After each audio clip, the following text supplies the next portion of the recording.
चलो हम लोग परमाणु की संरचना पढ़ रहे थे ना।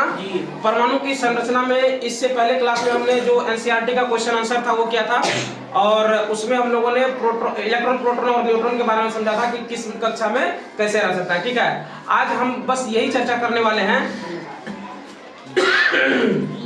कि पहली कक्षा में कितना इलेक्ट्रॉन तो रह सकता है। जैसे कि लास्ट में बताया था, किसने, बोर ने बताया था कि लास्ट वाले कक्षा में जो इलेक्ट्रॉन रहते हैं वही घूमते रहते हैं, वही बोला था ना, लेकिन बाकी वाले कक्षा में स्थिर रहते हैं, यही बताया था।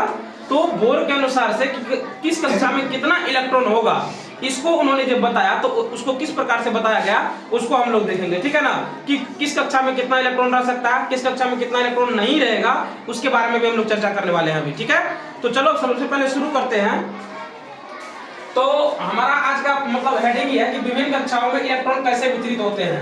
मतलब कि कक्षा हम लोग अभी KLMN तक ही तुम लोगों को बताए हैं, पहला कक्षा, द्वितीय कक्षा, तृतीय कक्षा और चतुर्थ कक्षा। ठीक है, यही 4 कक्षा बताए हैं। तो किस कक्षा में किस प्रकार से इलेक्ट्रॉन रहेंगे उसी के बारे में हम लोग समझते हैं। ठीक है, तो देखो, परमाणुओं की विभिन्न कक्षाओं में इलेक्ट्रॉन के वितरण के लिए बोर और बरी ने कुछ नियम प्रस्तुत किए, जिसे बोर-बरी स्कीम के नाम से जाना जाता है, या फिर बोर-बरी के नियम से इसको जाना जाता है। ठीक है, ये इस प्रकार का नियम दिए थे जिसको हम लोग क्या जानते हैं, बोर-बरी के नाम से जानते हैं। ठीक है, अब इस नियम के अनुसार किसी कक्षा में उपस्थित अधिकतम इलेक्ट्रॉन की संख्या को सूत्र 2n² से दर्शाया जाता है।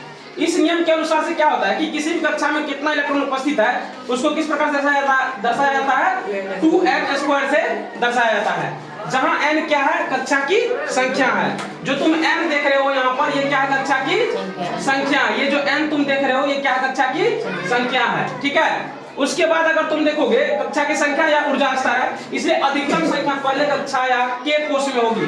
अब देखो, अधिकतम संख्या पहले कक्षा या k कोश में होगी। पहला कक्षा क्या हो गया, जैसे देखो ये हमारा नाभिक हो गया है ना, और ये हो गया हमारा प्रथम कक्षा, हुआ ना। प्रथम कक्षा मतलब कि 1, पहला कक्षा मतलब 1 हुआ ना, पहली कक्षा 1। तो 1 कैसे निकालेंगे, देखो यहाँ पे निकाले हैं 2n² के फॉर्म में निकालेंगे ना, ये रहा 2n² निकालेंगे तो 2 इंटू पहला का कोश है तो यानी कि 1 का स्क्वायर, कितना हो गया, 2 हो गया ना। यानी कि पहले कक्षा में जो इलेक्ट्रॉन की संख्या हो सकती है अधिकतम वो कितनी हो सकती है, 2 हो सकती है। बात समझ में आ गई ना। उस प्रकार से अगर तुम देखोगे तो k कोश में होगी।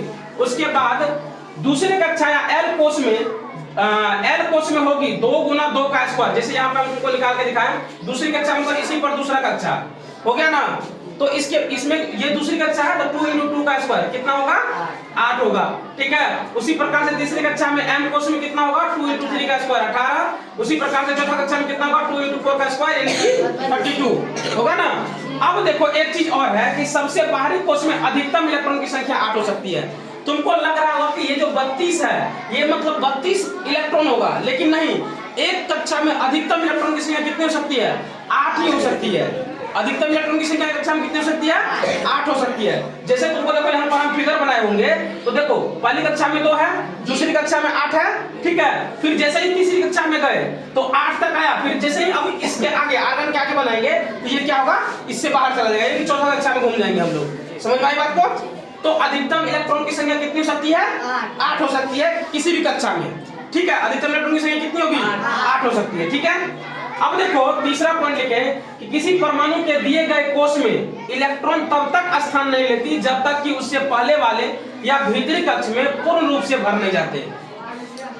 इसके कहने का मतलब था कि जैसे मान लो कि ये हमारा पहला कक्षा है, इसमें हम जानते हैं 2 इलेक्ट्रॉन रह सकता है ना, 2 इलेक्ट्रॉन रह सकता है। अब जब तक यहाँ पर 2 से ज्यादा इलेक्ट्रॉन नहीं होगा तब तक ये तीसरी कक्षा में जाएगा क्या, नहीं जाएगा। तो कहने का मतलब अगर पहला कक्षा ये रहा, इसमें 2 इलेक्ट्रॉन भर गया, तभी जाकर ये तीसरी कक्षा का निर्माण करेगा, जहां पर क्या होगा, तीसरा कोई इलेक्ट्रॉन आ सकता है। ठीक है, अगर इसमें भी अगर 8 पूरा हो गया, 8 अगर पूरा हो गया तब जाकर ये चौथे कक्षा का निर्माण करेगा। समझ में आया बात को।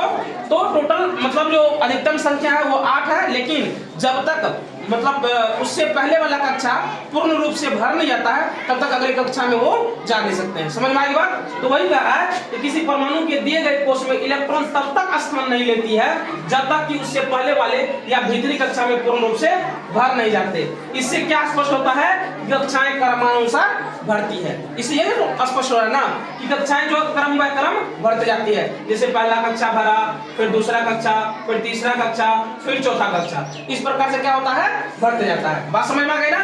अब देखो कुछ तत्वों के परमाणु संख्या की व्यवस्था, मतलब हम यहाँ पर लगभग कितना लिए, 16 2 18 लिए हैं, 18 पर लिए हैं। तो इस 18 तत्वों में किस प्रकार से परमाणु की व्यवस्था की गई है उसको देख लेते हैं, ताकि तुम लोगों को इसके आगे का बनाने में कोई दिक्कत ना हो। जिससे हम बोले कि 18 के बाद तुम लोग 19 20 21 22 या 25 तक बना के रखे लाओ, तो तुम लोग आसानी से बना पाओगे। जैसे अभी क्योंकि 18 तक समझ जाएंगे तो आगे वाला बनाने में कोई दिक्कत नहीं होगा।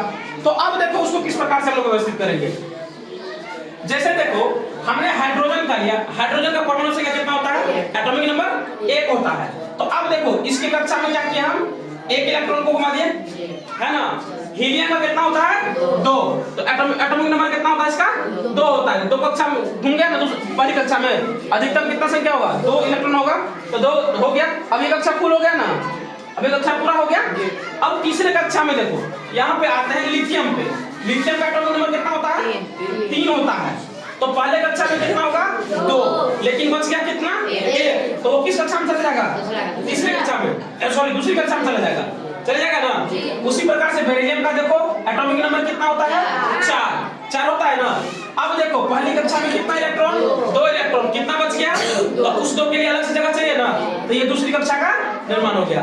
ठीक है, उसी प्रकार से तुम एटॉमिक नंबर देखो 5 होता है किसका, बोरॉन का। तो पहली कक्षा में कितना इलेक्ट्रॉन, 2, और तीसरी कक्षा में कितना चला जाएगा, दूसरी कक्षा में 3 चला जाएगा। एटॉमिक नंबर 6 है किसका, कार्बन का, है ना। तो इसका जो है पहला में कितना होगा, 2, और अगले में कितना जाएगा, 4। उसी प्रकार से एटॉमिक नंबर 7 है किसका, नाइट्रोजन का।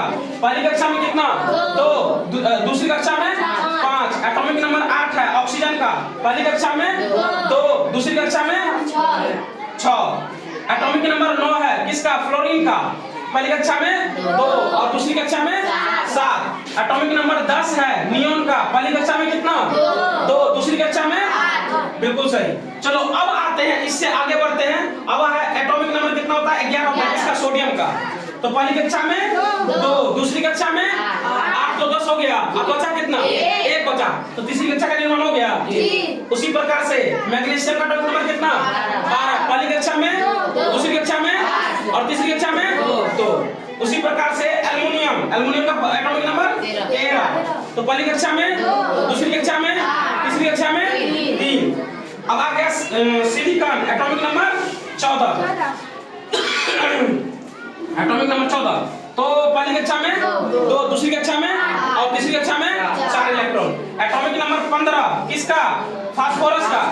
तो पहली कक्षा में 2, दूसरी कक्षा में, और तीसरी कक्षा में, बिल्कुल सही। चलो सल्फर का एटॉमिक नंबर कितना हो गया, 16। पहली कक्षा में कितना इलेक्ट्रॉन, दूसरी कक्षा में, और तीसरी कक्षा में 6। बिल्कुल सही। अब एटॉमिक नंबर 17 है किसका, क्लोरीन का।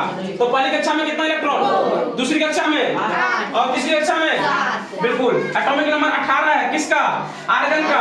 पहली कक्षा में कितना इलेक्ट्रॉन, दूसरी कक्षा में, और तीसरी कक्षा में, तीसरी कक्षा में भी 8। अब तीनों कक्षा फुल हो गया। अब जब हम आर्गन के आगे बनाएंगे तो ये क्या करेगा, चौथे कक्षा का निर्माण कर लेगा। क्या करेगा, चौथे कक्षा का निर्माण करेगा, और उसके बाद उस चौथे कक्षा को ये भरने की कोशिश करेगा। ठीक है, उम्मीद है तुमको ये चीज समझ में आई होगी कि कक्षा में कितना इलेक्ट्रॉन रहने से फुल हो जाता है, फिर उसके बाद क्या अगला कक्षा का निर्माण होता है। नहीं तो बिल्कुल होता है, अगर एक कक्षा फुल हो गया, और इसको क्रमानुसार ये क्या होता है, बढ़ जाता है। और इलेक्ट्रॉन की संख्या एक कक्षा में अधिकतम कितनी हो सकती है, 8 हो सकती है। ठीक है, और सिर्फ पहली कक्षा ऐसा है जिसमें अधिकतम कितना इलेक्ट्रॉन हो सकता है, 2। तो ये याद रखना है, पहली कक्षा में अधिकतम इलेक्ट्रॉन की संख्या कितनी हो सकती है, 2। और दूसरी और उसके बाद जो भी कक्षा आएंगी उसमें अधिकतम इलेक्ट्रॉन की संख्या कितनी होगी, 8 होगी। समझ में आई बात।